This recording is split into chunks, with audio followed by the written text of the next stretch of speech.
Chapter 2, Indian Warfare. I'd almost finished boot camp when I was discharged in March 1947 from Paris Island because I had a punctured eardrum. I got hit by a DI, a drill instructor. There was a lot of rough physical treatment of recruits back then. That was especially true of two DIs that had been prisoners of the Japanese and were acting out on us the treatments that the Japanese had given them during the war. When I left, I told them there was no reason to beat up recruits. I said I'd join the Marines voluntarily and obeyed orders without needing to be beaten up. I enlisted in the Army in November 1947.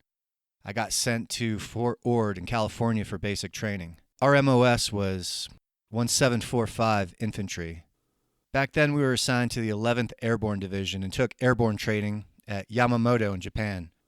After, we went to Camp Shimoflagen near Sendai on Honshu, Japan, with the 11th 188th Airborne Infantry Regiment. We were put in the division's military police, mainly because of our size. I looked like a weightlifter. The 11th Airborne left Japan in 1949, and the 7th Infantry Division from Korea had moved in. I got transferred over to the 17th Infantry Regiment. While I was at Camp Schimpelfenning, the Army was downsizing. During World War II, some men had been made reserve officers. One was a major. He was told to stay in the Army. He had to become a sergeant. He killed himself over at that camp. There were reports of similar suicides elsewhere, and many began to drink. Any reserve officer that was not a West Point graduate was fair game for this type of reduction in grade. There was the dreaded efficiency report that the Army introduced. It could affect an officer for many non-military reasons. I dealt with much of this in the military police. For example, if an officer's wife was given a summons for breaking the speed limit more than twice, it would show up on her husband's record that he couldn't control his wife. The implication was that he couldn't control his troops either. I'd arrest a man for brawling, black marketeering, or catch him at something else. We'd detain him, and the officer of that man's company would have to come down and sign him out of the stockade. That would appear on the officer's efficiency report. There was a particular animosity that built up toward me because I enjoyed my work. When the Korean War started on June 27, 1950, I was a private first class. I got a call from the post commander, Colonel Wilson, and I thought it was about somebody that was intoxicated. It came in about 11 o'clock at night on Sunday. He said, "The post is under restriction. Nobody can leave the post. Everyone is to remain in quarters." I asked why, and he told me that war had broken out in Korea. I told him to sober up, and I hung up the phone. He called me back in 30 seconds and said, "This is the post commander. I hope you're standing at attention." "I am, sir," I said, and repeated his orders. No one really knew what was going on. When we got briefed in Pusan on July 5th, an officer came from headquarters in Tokyo to give us a briefing. He told us the North Korean army didn't exist, and it just seemed to be a bunch of kids and communists coming down to raise a little hell. One of the guys asked if they had any weapons, and he said, "Rocks, sticks. There might be an old Japanese carbine, but the minute they take one look at those American uniforms and flag, they'll hightail it right back to Pyongyang." They told a deliberate lie because the situation was critical. They were going up against the whole North Korean army. Their artillery alone reached from the East Coast to the West Coast. I was a little disappointed they didn't have more faith in the troops. There were regular army troops there, not draftees. In retrospect, I think that they just wanted to avoid a panic. There was hope on the part of the general staff that if this was not the beginning of World War III, the North Koreans would stop, they would cease fire and withdraw. In Korea, Colonel Wilson became commander of the 24th Infantry Division's 19th Infantry Regiment, which I got sent to when we left Japan. I was back under his command. I got into Korea on July 4th. It was before any American troops had been involved in combat. Task Force Smith had launched a day or two before us, and they didn't get into combat until around July 5th in the hills north of Busan. We got sent up to Taejan, and me and about a dozen others up to the 19th Regiment, which was in Division Reserve around Busan, a few miles northwest of Taejan. Most of their replacements were either from the 7th Division or the 1st Cavalry Division. Other men were sent to the 34th Infantry Regiment or the 21st Infantry Regiment. South of Busan were two other critical junctures, the towns of Pyeongtaek and Chonan. They were defended by advance elements of the 21st and 34th Infantry Regiments. When our advance elements were overrun north of the Kum River, a defensive line was set up south of the Kum, and there was a full-scale North Korean attack at the Kum River. This was a lot going on. At one defensive position we set up on the Kum, they broke out on the left and they moved and took my platoon out of George Company and sent it off on the side, over on the far end of the line that we set up. I asked my sergeant, "Who do I tie in with?" "See that mountain over there?" he said. "On the other side of that mountain is another mountain. That's your next tie-in." The base of that mountain was at least a quarter of a mile away, and the next one wasn't even visible. On a normal line situation, you're usually 25 yards from your tie-in, or maybe 100 yards if you're tying in with another unit. But now we're dealing with miles. We didn't last long there. The North Koreans came through. We got into a little bit of a firefight. Everybody jumped on the trucks, and we got out of there. No artillery support, no air, and platoon size. There must have been a company or two of North Koreans that had broken through. They probed for any weakness in our line. It was all chaos and nothing but falling back. At the Kum River, Charlie Company was almost wiped out to the man, and that's where the North Koreans made their breach. We had a shortage of artillery shells, so S2 Intelligence wanted to save them for targets that justified heavy artillery. When the crossing began at the Kum River, the S3 officer in charge of the plans and operations didn't believe it was the North Koreans' main push.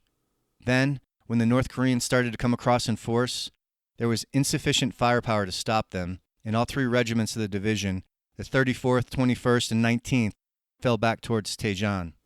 I think the 21st Infantry Regiment, after they came back from Busan to Taejan, was supposed to hold open the escape road from Taejan.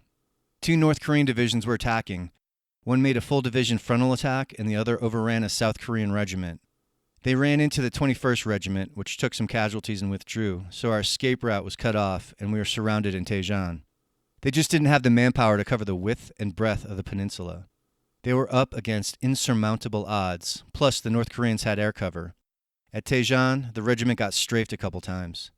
Once the North Koreans' T-34 tanks and supporting infantry regiments broke into Taejan, each of our regiments had to fight their way out as best as they could.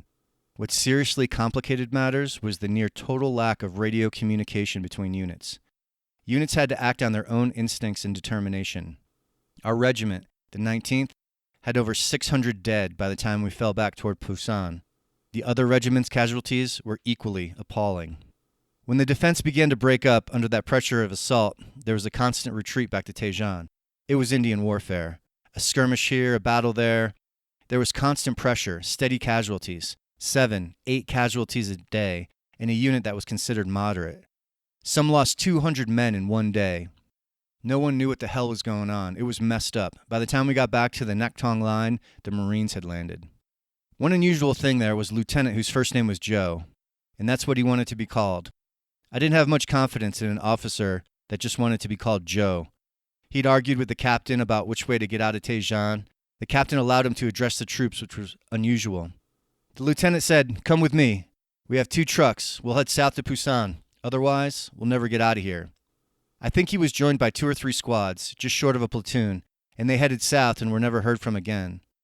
Then we went north, and we veered north-northwest and got around behind the North Korean army. I formed a rearguard action because the North Koreans were not too far behind us.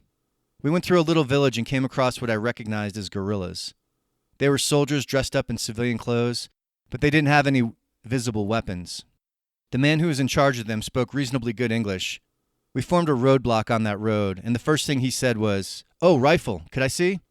I unloaded it, and I could see the disappointment in his face. I let him look at it and got it back. I still had my .45 caliber pistol. The other guerrillas were standing at attention trying to look like civilians, but they were most definitely soldiers. I thought about just bayoneting him and killing him right there. Then I thought the Russian tanks may be coming down at any minute, or a platoon, and they'd find the bodies and know we're here. The only reason I didn't kill him was because we were behind enemy lines, and an M1's discharge makes a distinctive sound. I let them go their way, and we'd go ours. The worst part of the situation was the men with me were on that side of the road having their breakfast, coffee and hardtack. They didn't even notice what was going on. It was incredible how ill-trained many of the men were and had no instinct for combat. The company had only the captain and a couple of sergeants that were World War II veterans, but most of them were 17 and 18-year-old boys. We hightailed it. We walked all that day and night. We picked up American stragglers who were lost. We made it back somewhere when we ran into the 7th Cavalry, part of the 1st Cavalry Division. The officer who interrogated me told me they just made a landing at Pohang on the southeast coast. They had the Big Mo, the battleship Missouri, and a lot of heavy cover fire, but they landed against no opposition. I left, and the next morning I wound up at the 24th Division Repo Center. I got sent back to my company, which was George Company and Battalion, 19th Regiment. There were no real lines. North Koreans were coming down the East Coast and West Coast. The only thing that saved the day, in retrospect, was that they had overrated the American Army after they ran into Task Force Smith. It was a relatively easy victory, but they knew the main body was in Taejon, and they just assumed that we had much more artillery and armor. They used the Russian tactic to encircle and avoid frontal assaults. If they'd kept going at the same rate they'd moved before they fought Task Force Smith, they'd probably been in Pusan that week. They didn't have accurate information about our army. We'd beaten the Japanese in World War II. They felt they'd be running into the same caliber, massive army with that same tenacity it had fighting the Japanese. The game changer that saved the day was their intelligence estimates were wrong. They wasted a lot of manpower and time trying to envelop us. Offensive movements with a frontal attack would have worked. I was in combat that was like the Indian Wars. You'd run into a couple of enemies here and there, and then you'd run into a full reinforced rifle company and get into a firefight, and then you'd pull back. We were withdrawing south from Taejon all the time. My main concern was that we kept going back. I even had words with my company commander. "Why don't we just stand and fight those guys?" I said. "We've got plenty of ammo." The 24th Division was alone fighting North Koreans at the time. It was under strength to begin with. What I didn't realize was the division had suffered 3,000 casualties. They were low on ammunition and had lost all of their artillery, and we had no tie-ins. There was no unit there to tie in with. If we had stayed and fought, we would have been overrun. George Company's initial contact with the enemy was on about July 11th or 12th. From that point on, every move was retrograde.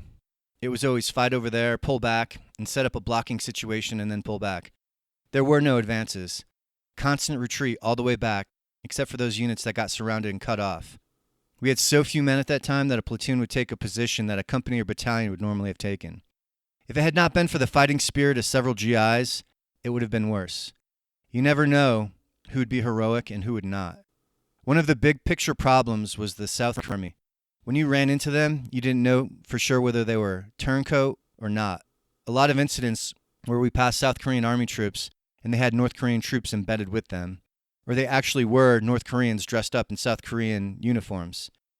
They'd drop hand grenades into the open hatches of the Sherman tanks when they'd go by, or they'd set up roadblocks looking like they were the South Korean army.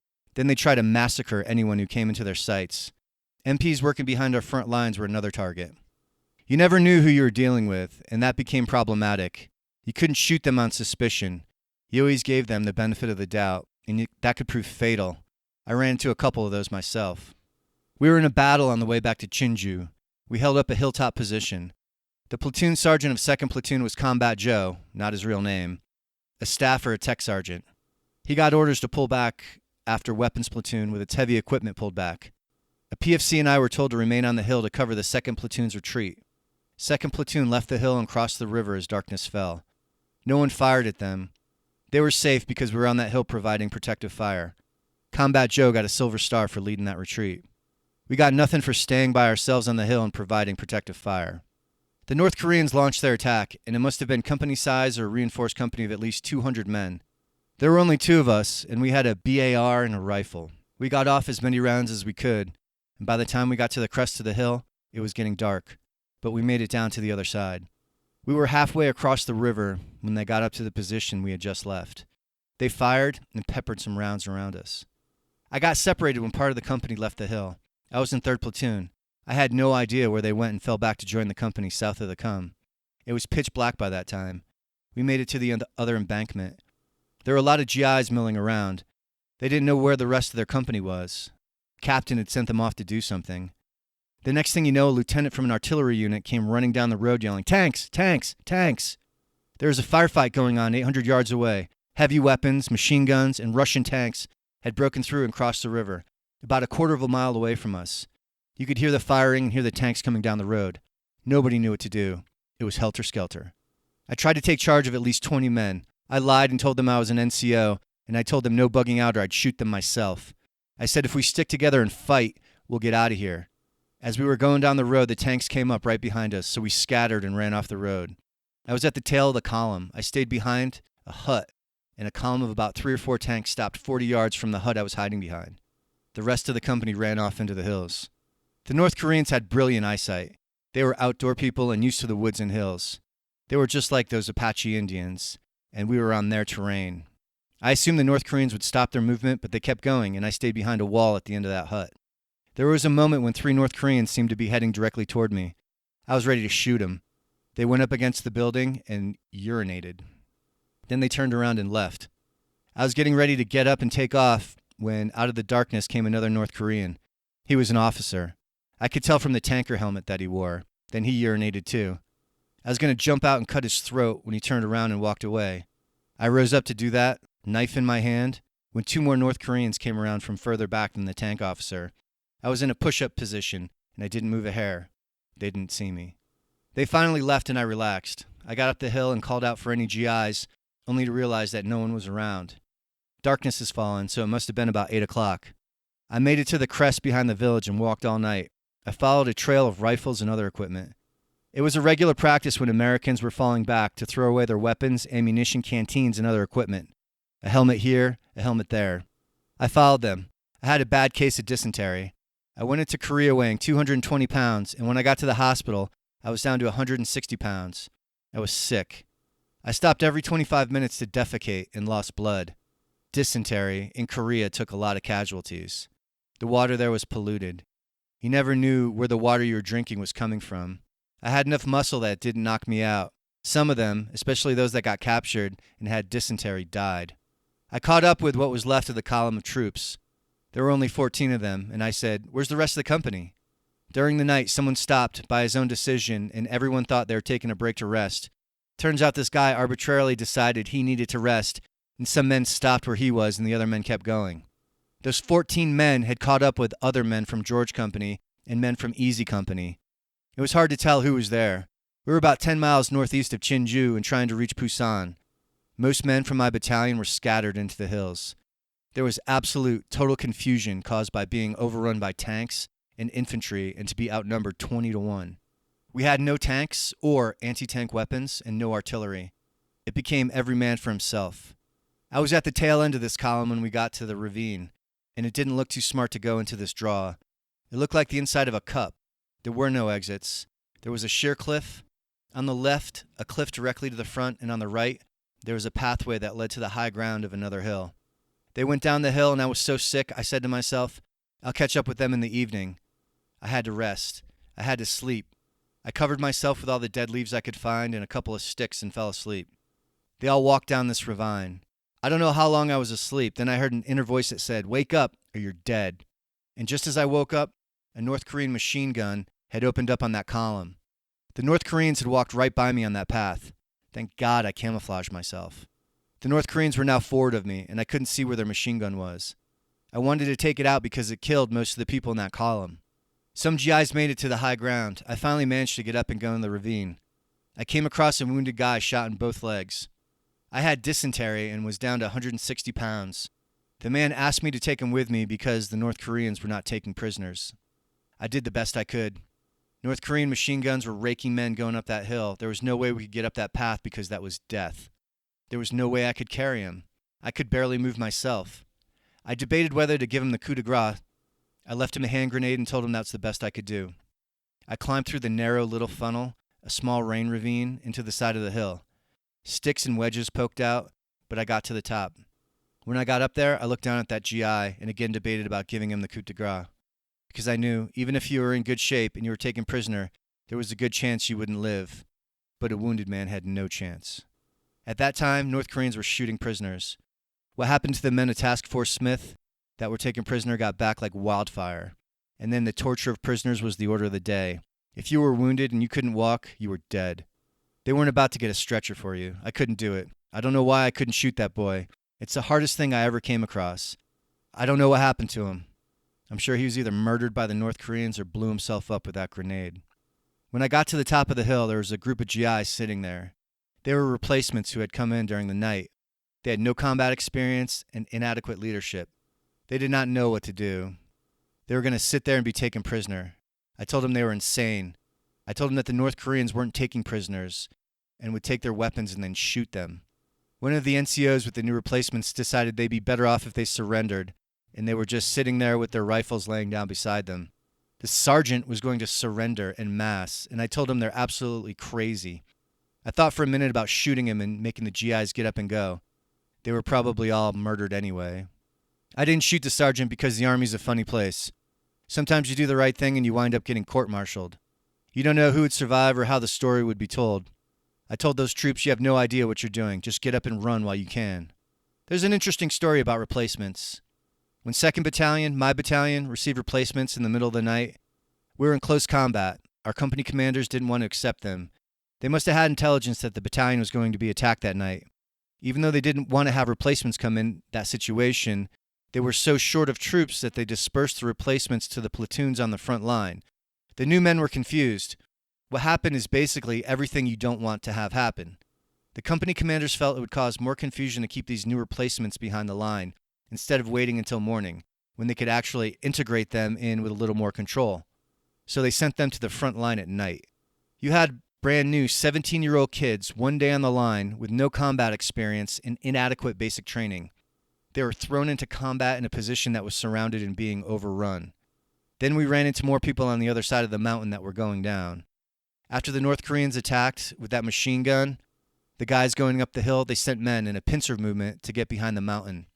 We had just gotten off the hill and we ran into a platoon of the North Korean army. We got into a heavy firefight. I killed 4 or 5 there and we made it out to a village. There was some heavy machine gun fire coming at me from a machine gun off our right flank. It was an American machine gun that must have been captured. They weren't proficient with machine guns, especially with our captured American guns. They weren't good at traversing and they didn't know anything about bursts. They'd hang on to that trigger and fire all 250 rounds on an ammunition belt.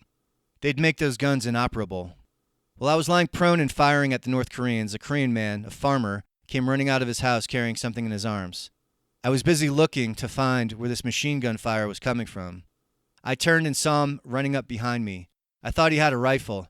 He was close enough that I thought I'd bayonet him. Then I realized it wasn't a rifle. It was a tatami mat.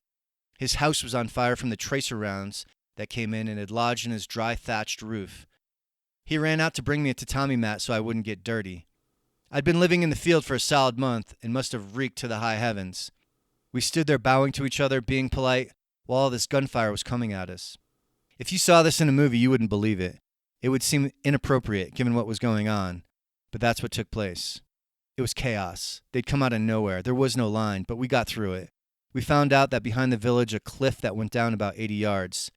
A guy by the name of Sergeant Morris came through that fence I went through. He had about a good dozen men with him. The North Koreans came down the hill toward us. They were so heavily camouflaged it looked like the forest was moving. They overdid their camouflage. When they moved, it looked like Burnham wood. Sergeant Morris said, "Don't shoot." He was hoping that in case we got captured, they might be merciful with us because we wouldn't kill any of the North Koreans. He got angry with me because I fired and killed 2 anyway. By killing 2, I took away one of his options. Now we had to fight. There was no other recourse. We went down another 50 yards and there was a little hill and then maybe a drop of about 70 feet to the bottom. Sergeant Morris wanted to see if there was any enemy snipers or troops down there. He ordered me to go down that cliff because he wanted to see if I'd draw any fire. I figured the North Koreans had that village's range and I was going to be toast anyway. I went down the cliff and walked up the trail and I did draw some fire, but mercifully it wasn't all that accurate. One round landed near my foot. I faced that sniper's direction and started cursing at him and calling him everything in the book. Oddly enough, the firing stopped and I continued on. When I got about 300 yards away, Sergeant Morris and the dozen men he had come down that abutment. The North Koreans found out where that main body of our troops were, and when Sergeant Morris found that man with him, he got almost to the same place where I had stopped. The North Koreans fired at him. They took a lot of casualties. Only 2 or 3 men that day made it out of there. When I was about 200 or 300 yards away, a jeep pulled up with men in it dressed as South Korean soldiers. One guy got out and made his way toward me. When he got up close, I asked in Japanese where he was going. He said forward. I wondered why anyone in their right mind would go forward, especially because he only carried a .45 automatic in his waistband. He didn't have any rank on his jacket, but he had the 2 people in the jeep. I got a feeling that these weren't good guys. My impulse was to shoot them. I noticed that he had a Band-Aid on a finger on one hand, and he went forward. I fell back and continued my retreat.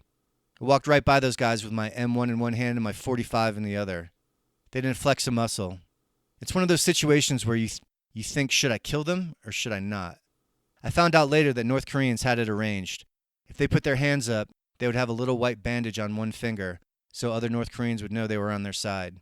Line crossers would do that.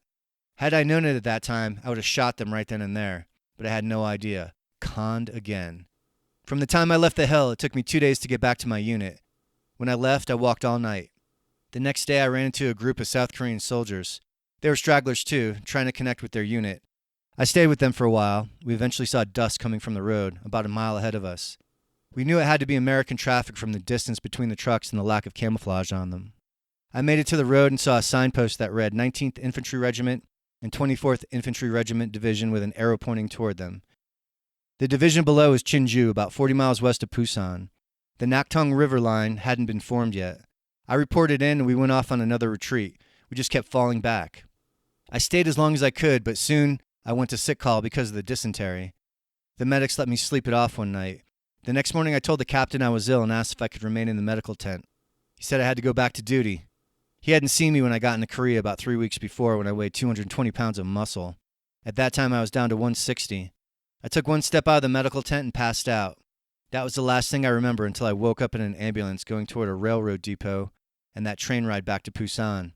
I was in the hospital no later than the 20th of July, in Pusan for about 3 weeks with dysentery. I got back to the line at the beginning of September. We crossed the Naktung River on an offensive around September 13th, just before the Inchon landings. When I got back into George Company, my lifelong fantasy was fulfilled. The captain said that he had a new platoon and would I like to take charge of it. I was amazed because he and I didn't see eye to eye. It was George Company's 5th platoon and it was an all-Korean platoon. Typically, there were 4 platoons in a company. The captain knew I could speak enough Japanese to communicate with some of the Koreans, and he knew I liked the idea of infantry fighting. He assigned me to be this platoon's NCO.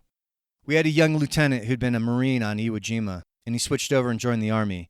He was 23 years old and had a real gung-ho spirit about fighting. We had this rock platoon, and the idea was that they were expendable. We led every patrol for the company, the battalion, and the regiment. It seemed like nobody else did anything in the way of patrols. The Korean soldiers in the platoon were draftees. They were civilians 1 week and soldiers the next. I think they gave them about 2 weeks training. Half of them didn't even know how to put ammo in a rifle. You could really say they hadn't even been trained at all. They just happened to be in uniform and had weapons. We had a lot of catching up to do training them while we were fighting. Most of them had this spirit. They were intensely patriotic and took a lot of pride in their country. They would do what you told them to do. They would fight. But unlike us, Korea was not a gun society, and they had a lot of trouble of getting familiarized with a weapon that it became second nature. We led every attack. We'd ride out the first truck in case the roads were mined. We were the last ones off the hill, and the hill got overrun. The theory was that if the platoon was lost, if they lost everybody in it, they'd only lose 3 Americans. If they'd lose an American platoon, they'd lose 50 men and an officer. That was basically the whole purpose of a rock platoon. Simultaneously with the Indian landings, we attacked in a pincer movement. As G Company crossed the Naktung, a flight of F-80 jets zoomed in low, firing their cannons and machine guns and napalming the high ground on the hill. That was our first objective. We crossed the Naktung River and took out our objective in record time. We had no artillery support because most of the 105 and 155 rounds had been expended, breaking up the many attempts the North Koreans had to make through our lines. We ran toward another hill, across a field, into a wedge-shaped skirmish line with our men several yards apart. We went over where a live North Korean soldier was hidden. They didn't dig in the way we did. Their positions would be similar to those resulting from throwing a handful of pebbles against a hill. Some would be at the base, some at the top, and some in the middle. An American line would place everybody in a line 5 yards below the crest. We ran toward another hill, across a field in a wedge-shaped skirmish line, with our men several yards apart. We went over to where a live North Korean soldier was hidden. They didn't dig in the way we did. Their positions would be similar to those resulting from throwing a handful of pebbles against a hill. Some would be at the base, some at the top, and some in the middle. An American line would place everybody in a line 5 yards below the crest. After we passed, that North Korean stood up and leveled his rifle at Lieutenant Gibson's back. We kept Han, our interpreter, in the rear, safely out of harm's way. Han was behind the North Korean when he leveled his rifle at Lieutenant Gibson, and Han shot him. We attacked up a hill, and I lost 3 men there. They were blown off the hill by a 75mm round fired by a T-34 tank 400 yards away in a little village in a valley. Nobody was expecting tanks. That tank had slammed through the back of the house with a barrel forward and was concealed by it.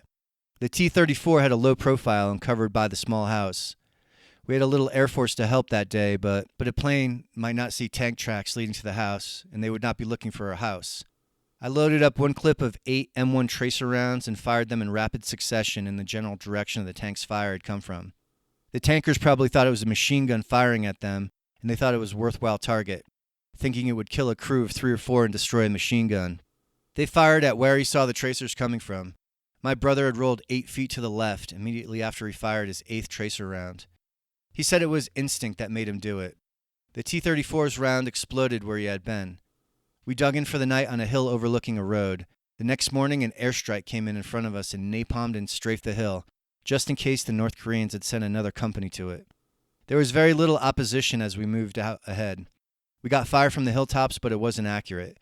The North Korean units fell back piecemeal. Most escaped capture because they moved eastward, north, in the rugged central mountains. They dressed in the white clothing civilians wore. It was in their packs or robbed from Korean peasants. The North Korean army knew our air forces went out of the way not to attack civilians. We went up the west coast in trucks with General Walker's troops. On the way, I lost one rock and another was wounded. That happened at a roadblock we ran into. We'd been riding Sherman tanks and dismounted when the firing began. One rock left his helmet on a tank and ran back to get it. He climbed on the tank and got right into the turret. The tanker saw him and mistook him for a North Korean and shot him between the eyes. The other man was down by the treads and was wounded by the tanker, who got up in the tank and looked up. We broke that roadblock. It wasn't a serious one, just an annoyance. Lieutenant Gibson and I were at the point leading the column. When they moved in a column, they put our platoon up front. We'd send our scouts ahead of us, and George Company would be right behind us. Gibson was a good soldier, and he'd be right up there at the point with us. We went into a house ahead of the company. They were bringing up our platoon. It was a good 75 yards ahead of them, and they fired a shot. The platoon took that as an indication to fire and started shooting at the house I was in. There were holes all over the wall. It seemed funny, and all we could do was laugh. Neither one of us got hit, but finally when they got close enough, I started yelling, and they ceased fire. I didn't discipline the Koreans because I didn't want to make them nervous about firing their weapons. We went north, and we take fire from 2 or 3 well-placed infantry, maybe 1 sniper and 2 cover. When you went out a skirmish line to find them, they might fire another round or 2 and then disappear. Often you'd come up with nothing. We got on trucks, and the next day I remember is that my Koreans were all jumping with joy, singing and screaming, "Seoul! Seoul!" They were almost in tears that we had finally recaptured Seoul. The rock I'd named Tom told me we passed the Yi Gate, the main gate of Seoul. While we were there, we were reserves, and I told them that we had them practicing shooting in formations. There was a big area in Seoul known to the Koreans as the Chunmu-ra. It was known as the Market of Thieves because of the bartering there. People would try to sell anything they had, pots, pans, cigarettes. The Koreans still use the Japanese term for that place. My brother and I got permission to go into town. The market was the size of about 3 or 4 football fields. It was 1 or 2 streets and open fields, filled with mostly American equipment, including brand new Army overcoats we'd never seen. We were still in our brown, olive drab overcoats from World War II. We also saw the Army's new boots there for the first time. American MPs patrolled to keep the peace and protect the merchants. It was late September 1950, and the coats were stolen property, and they had a whole case of them. I took one of the coats and gave the merchant a small amount of the money he wanted. The price he wanted was a month's pay from me. The Koreans around there started yelling, and the MPs came. The MPs went for their pistols, but before they could get them out of their holsters, we had our pistols out on them. They told us to calm down. We told them to calm down. "Why don't we put all our pistols away and go on our own direction and forget about it?" I said. They agreed. So we left the coat and the MPs left us. Then we went shopping in town. There were a lot of American watches. We assumed they were stolen too from the PX. Korea was such a poor country in 1950. It was like being back in the 14th century. There were no roads. Buildings were in disrepair. Everyone was unemployed. After Seoul, we headed north to Kaesong. In Kaesong, on October 15th, they had baked a cake for my birthday. We were up on a hill on an observation post, and the captain sent Sergeant Black, a line soldier, to come get me to come down. We went down to the command post, and the captain and the first sergeant and a couple other sergeants sang happy birthday to me. Then the cook brought out the cake, and I was surprised. It was touching because I had no special rapport with the captain or the other NCOs. We basically operated alone, but they were all appreciative of the work that we'd been doing. Then there was a question about whether we were going to go over the 38th parallel, which was right there. The news came that they did cross the 38th, and we were going to go to Pyongyang, but we were lucky we didn't get involved in that. On the right flank, there were some rock divisions, and they ran into heavy opposition. There was one English unit that was going through an apple orchard, and they got into a bayonet fight. A day or two later, we got into a village called Chinampo, and we ran into a reinforced platoon of North Koreans, about 70 men. We got into a firefight there. I know I killed at least 3 of them, and the rocks got some. We were lucky we didn't lose anyone. Then we had an order from the captain that we're to burn down the town. We got everyone a wicker torch, and we went through the town and burned it to the ground. The town was on the waterfront, and some boats had pulled out when we came in. We shot at them, but they were over 100 yards away, and we weren't sure how much damage we did. We were going on to Pyongyang and run some patrols. We had the only functioning rock unit in the division. Our men could understand the language and the terrain, so they had us out the whole time. They sent us out, and Gibson went with us. We went up to high ground about 5 miles off the main road, and we could hear the thunk of mortar rounds being dropped into tubes. They sounded like good-sized mortars. Gibson had us stop, and he sent me off to one ridge and a rock soldier off to the other. I spotted a battery of guys in Chinese uniforms and 110mm mortars. I came back, and then we managed to get behind the Chinese line, if there was a line. They didn't put mortars out there by themselves. They're always covered by infantry. The equipment was too expensive for them to lose. Gibson said we couldn't take them on, but if their infantry showed up, we'd have a firefight coming. We could go back and report their position. As we made tracks back, I spotted a Corsair plane off my right flank about a mile away at low altitude. He must have spotted us because he banked and got out in front of us in the direction we were going. I yelled to my men to stay put. If we had run, he would have taken us out. He came in right over us and started firing 100 yards behind us. We'd been followed by their infantry who'd gotten all behind us. They were going to jump us on the way out. The plane came back and strafed them again. We never made contact with those enemy troops. We reported the incident to headquarters, and they said, "It's probably those Chinese volunteers. There's only a handful of them." We got up to the north side of Pyongyang, and we heard a report that some 7th Cavalry units were in serious trouble very close to the Yalu River. A regiment was overrun by 3 or 4 Chinese regiments, and they got pretty well beat up. The 7th Cavalry had lost a lot of troops. Our regiment was closest in line, so we jumped into trucks and engaged the Chinese, a significant portion of an army. They were close to the Paperback Mountains, with the other Chinese units in those mountains. 250,000 of them. They kept their presence hidden. Headquarters didn't find out about them until after they exposed themselves and went on the attack. When we got up to that area, we had a firefight or two. On November 25th, 1950, the Chinese overwhelmed a 1st Cavalry unit at the base of the Paperback Mountains, and that started a massive retreat. My regiment, the 19th Infantry, with the 21st and 34th Regiments, were ordered to help. The 19th was farther south, and we encountered Chinese just north of Pyongyang. We fought a tremendous battle there for a couple days. We were surrounded but able to break out. Lieutenant Gibson was fatally wounded about 3 days before Christmas in 1950. We crossed the Naktong on September 21st, and we got to the northern part of the Cheongdong River by late November. We were not quite at the Yalu, and we were still in reserve at that time. Gibson was sitting in a hut with his back against a wall, and one of the Korean soldiers outside was doing something with an M1, and there was a round in the chamber, and it misfired. The round entered the wall and struck Gibson in the base of his spine and went up into his body. I heard he lived for almost 24 hours after that. One of my Koreans came running over to the hut I was in and said the lieutenant had been shot. Gibson told us not to hurt the guy who'd shot him. In the Korean army, if you killed an officer accidentally or otherwise, they'd shoot you right there on the spot. The man that shot Lieutenant Gibson was nervous because he thought we were going to shoot him. I told him that the merciful American officer said nothing was to happen to him. We fell back to Ujambo on the way to Seoul and dug in on this high ground, and we were there for about 3 days. I thought the Chinese army wouldn't arrive for at least another week because they moved on foot. I thought there was no way possible that they were going to be there in 48 hours. But lo and behold, about 48 hours later, the battalion faced a full Chinese battalion. That was a big battle. The Battle of Ujambo, northeast of Seoul. We fought it from January 1st to the 4th. We lost a platoon's worth of men and got a whole platoon of replacements after that. There was one battle in Operation Ripper on the March 7th of 1951 where we were overrun. We took the forward element again, and we took the high ground and took a bunker into a trench line. The company put us out front, and we weren't tied into anybody. I thought we had flanking guards behind us, only to find out that we were still 150 to 200 yards forward of the main line.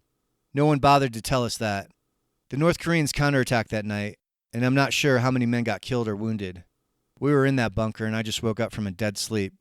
I think I felt something in my dream, and I remember hearing, "They're here!" I jumped out in the firing pit, and the next thing I knew, I was flying through the air. A grenade went off right under my leg. I earned a Purple Heart for that. Everyone else in the platoon was killed or wounded. Then our company counterattacked and retook that hill. I was sent over to Pusan and then to the Kobe General Hospital in Kobe, Japan. When I came out of the hospital in mid-June 1951, I went back to George Company and volunteered to go back online. They told me I was a short-timer and I'm getting rotated home. They wouldn't give me another command. I discovered that after I got wounded and came back to the company, there weren't that many rocks left and they dissolved the platoon. The rocks that were left, they put them in the companies carrying ammo, usually labor activities. They were good seasoned infantrymen, but few of them spoke English well, and we had very few people that spoke Korean. What had made the platoon functional was that I was reasonably fluent in Japanese. I knew the commands and we could communicate in pidgin English and Japanese. In contrast, the rest of the GIs in the company only spoke English, and a 5th platoon of rocks just wouldn't work. When I came back from the hospital, I had only a month or so left in Korea. They put me in charge of a labor battalion that worked for the regiment. There was at least 300 of them, maybe 400. They carried up hot food to the troops or barbed wire or dug what had to be dug. Any physical labor that had to be done for the regiment, the labor battalion would do it. They were just civilians, and I think they paid them something like 25 cents a day, and they gave them free rice and water. Compensation was minimal at best. Most of them were sick with a yellow jaundice. It was tough. My first impulse was to build a hospital for them. No one there was in the kind of health that was required to do that sort of manual labor. They were a tough group of people, very hardy, very primitive, stubborn, and combative. Someone had called them the Irish of the Orient. For those reasons, I stayed with the labor battalion from near the end of May until the latter part of June, when it came time for me to rotate home. Then I went back to the States at the end of June 1951.